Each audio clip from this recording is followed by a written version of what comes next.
There are folks, you see them, I manifest money. I manifest money.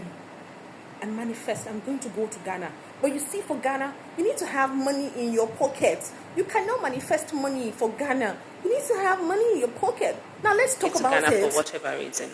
And I've said it time and time again that if you're planning to go to Ghana for any purpose whatsoever, you need to have money in your pocket. And if you don't have that cash in hand, you must be sure that within 1 to 2 weeks that you have those funds in your account. Because it's not easy doing any kind of thing in Ghana. You need to have, if you're not in Ghana at the time when it was easier to open a bank account in Ghana without necessarily having a Ghana card. However, if you take a course in Ghana, if you take a course in any of the schools in Ghana, you're able to open a bank account with your school ID and your international passport. So that way you're able to get, a bank account. Okay, but if you don't have a bank account and you don't have any academic, arrangement for you to stay in Ghana, you need to be sure that you have funds in your account. And most importantly, it should be in a foreign currency, dollar preferably, because it is easier to convert that money to the cedis in Ghana. And I've said it time and time again, I'm just going to reiterate this one. It's not cheap living in Ghana. It's quite very expensive living in Ghana. Ghana is not cheap. As a matter of fact, the last time I returned to Ghana, some few years ago, 2 years ago actually, I spent everything I had within 2 weeks. And I'm talking just a little under 1 million naira. So you need to know what you're doing. If you're doing Airbnb, if you want to stay in a short let or other things, you're going to spend a lot of money. So the advisable thing is to please, before you even come into Ghana, start making an arrangement for accommodation. I did also, because I also moved to Koforidua. At some point, I had to look for an agent from the websites, from the Nigerian Property Center for Ghana, and some other websites. I had to look for a good who helped me to look for accommodation.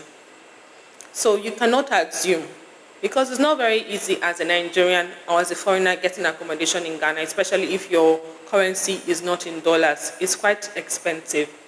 And there are lots of cultural, I won't call it discrimination, but there are lots of cultural misunderstandings and lifestyle misunderstandings that make a lot of Ghanaian landlords not want to rent their houses to a Nigerian or an African. So you need to bear in mind that you're going to face some accommodation challenges in terms of finding a landlord who can trust you and able to help you. They don't even have patience for you. And I'm going to talk about that another day, living in Ghana and looking for accommodation in Ghana. So, like I said, you need to have the funds in your pocket. You need to have the funds, not literally in your pocket, but you need to have that currency either in a domiciliary account or you need to have it in hand. This will help you to easily change money. So this is very important.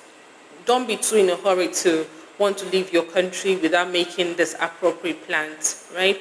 Living in Ghana is not cheap. You need to find some places, for example, if you're going to stay in Spintex, there are parts of Spintex, like where they have the,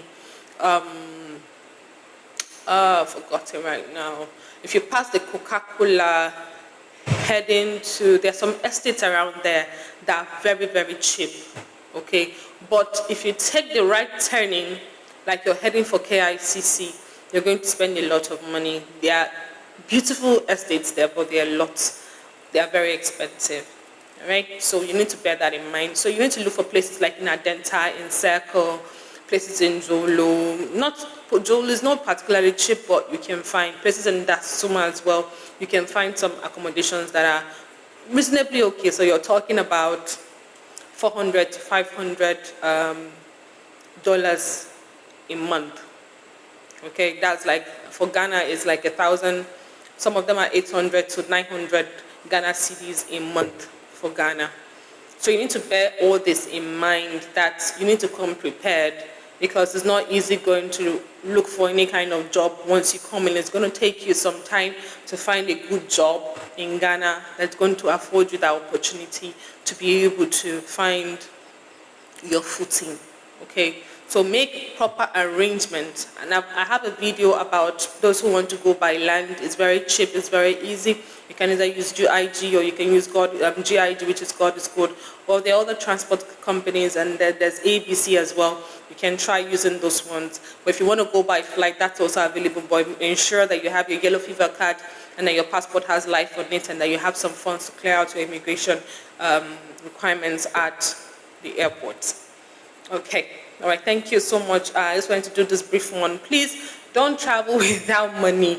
You need to have enough money with you. You need to make arrangement for your accommodation. You need to also know what you're going to do. If you're going to go in as a tourist, you need to have a foreign currency available to you. If you're going with your, for example, your own local currency that is not dollar or pounds, be sure to change it at the border.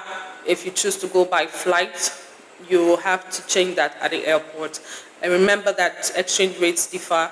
It's usually cheaper at the border, right, as opposed to at the airport. But do what works for you, okay? But make those plans. Make those plans. It's not cheap living in Ghana.